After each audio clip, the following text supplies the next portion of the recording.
Dimensi penting dari KBB adalah hak untuk mendapat perlindungan dari paksaan.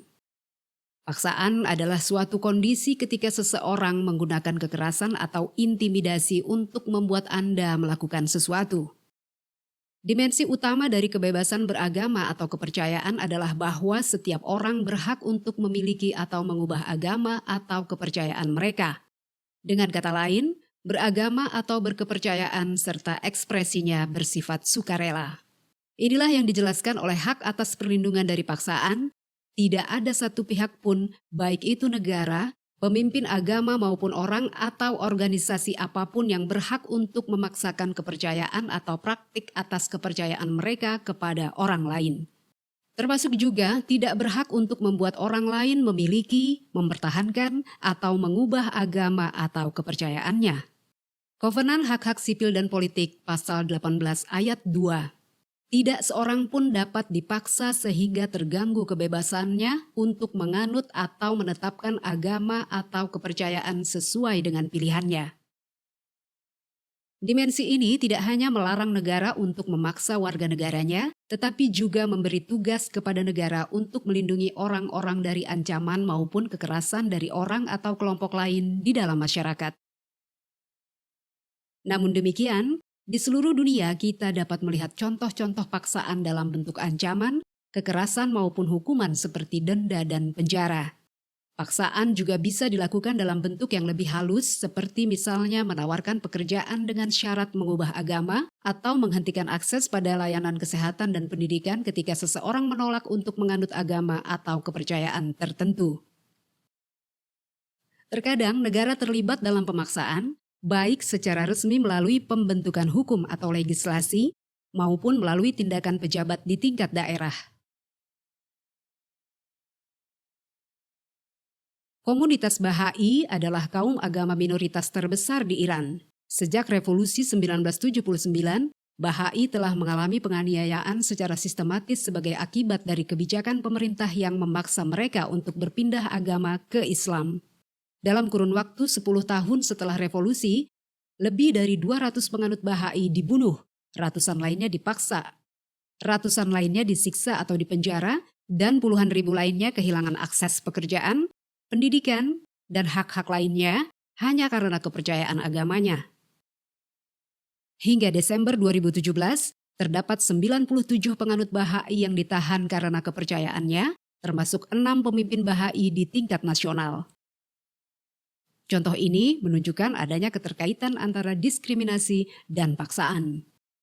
Para penganut Bahai di Iran dilarang menjadi mahasiswa di universitas serta menjadi pegawai negeri sipil. Aturan yang diskriminatif ini bersifat memaksa. Ketika seorang mahasiswa atau pegawai diketahui sebagai penganut Bahai, mereka dihadapkan pada dua pilihan antara masuk Islam atau kehilangan status mereka sebagai mahasiswa atau pegawai. Terkadang, kelompok nasionalis atau ekstremis memaksa orang-orang untuk mengubah agama atau kepercayaan mereka.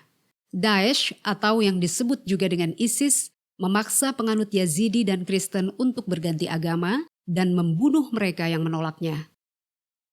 Sementara di India, ada pemaksaan untuk mengganti agama menjadi Hindu dalam kaitannya dengan kekerasan komunal yang melibatkan kelompok nasionalis Hindu.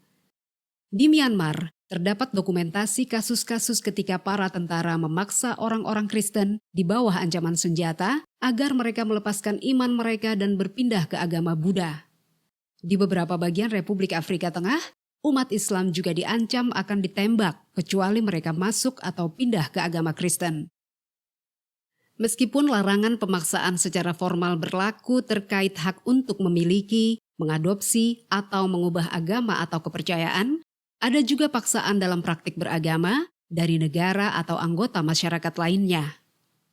Isu yang bisa menggambarkan bentuk paksaan ini adalah cara berpakaian perempuan. Beberapa negara memiliki aturan hukum yang mengharuskan perempuan untuk berpakaian sesuai dengan ajaran agama, sementara negara-negara yang lain melarang penggunaan pakaian perempuan yang sesuai dengan ajaran agamanya.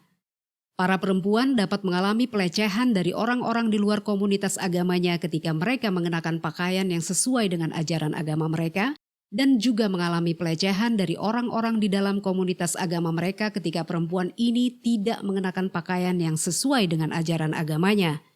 Banyak tipe orang yang bisa mengalami pemaksaan. Di banyak negara, orang-orang dengan ide atau praktik keagamaan yang berbeda dari ideologi negara atau norma sosial mengalami pemaksaan.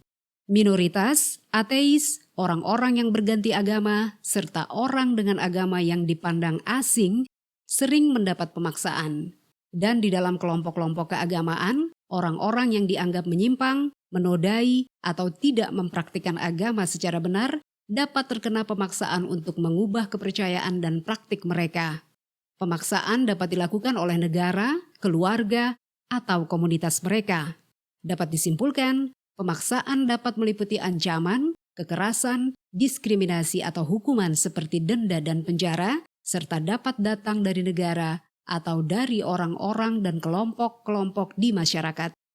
Dengan mengatakan bahwa tidak ada seorang pun yang bisa dibenarkan untuk dipaksa, hukum hak asasi manusia internasional tidak hanya melarang negara melakukan pemaksaan, tetapi juga memberi tugas negara untuk melindungi orang-orang dengan bertindak secara efisien untuk mencegah dan menghentikan pemaksaan yang terjadi di masyarakat. Anda dapat menemukan informasi lebih lanjut mengenai perlindungan atas pemaksaan, termasuk teks-teks dokumen hak asasi manusia yang membahas topik ini dalam materi pelatihan pada situs web.